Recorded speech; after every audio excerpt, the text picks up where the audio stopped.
నమస్తే, welcome to TV 786. మైనార్టీల సంక్షేమమే మా లక్ష్యం.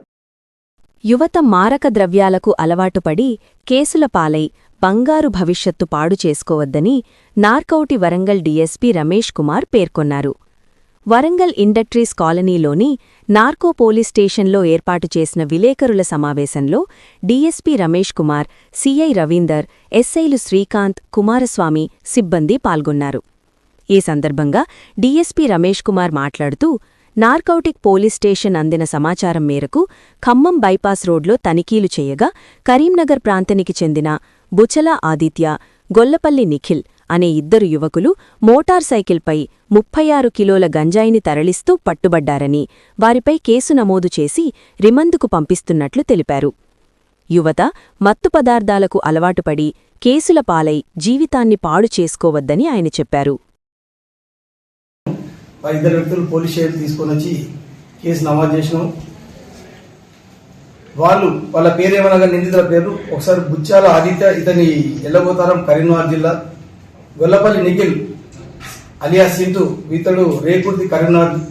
వీళ్ళు తాగడుకు అలవాటు అయ్యి ఒడిశా ప్రాంతం నుంచి తీసుకొని కరీంనగర్కి వెళ్ళి అక్కడ ప్రాంతాల్లో వాళ్ళు తాగుతూ తర్వాత వాళ్ళకు తాగే వాళ్ళకు అమ్ముకోవడానికి ఎక్కువ వాళ్ళ అవసరానికి డబ్బుల కోసం నుంచి ఈ విధంగా గంజా సప్లై తీసుకొని వెళ్తుంటే మేము పట్టుకోవడం జరిగిందండి. వాళ్ళను ఈరోజు అరెస్ట్ చేసి జ్యుడిషియల్ రిమాండ్కి పంపడం జరుగుతుంది.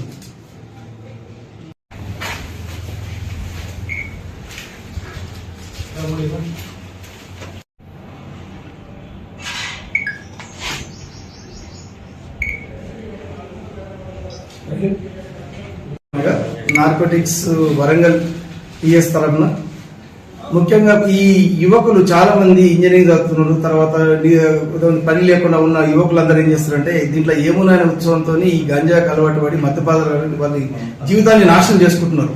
ఇది బ్యాడ్ ఫ్రెండ్స్ వల్ల కూడా జరుగుతున్నది. దీనివల్ల ఒకవేళ దొరికిరనుకో చట్టంలో చాలా కఠినమైన శిక్షలు ఉన్నాయి. దీన్ని బాధ పడకుండా ఉండాలి యువకులు. తల్లిదండ్రులు కూడా చాలా మంది వాళ్ళని ఎంతో కష్టపడి చదివిస్తున్నారు. కానీ వాళ్ళు ఏం చేస్తున్నారంటే చెడు సాహసాల వల్ల ఈ గాంజాయికి అలవాటు పడి వాళ్ళ జీవితాలను నాశనం చేసుకుంటున్నారు.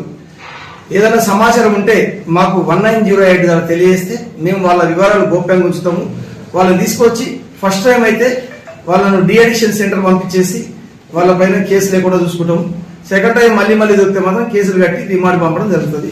శిక్షలు మాత్రం చాలా కఠినంగా ఉన్నాయి. దయచేసి ప్రజలందరికీ ఈ సమాచారం చేరవేయగలరు. Thank you.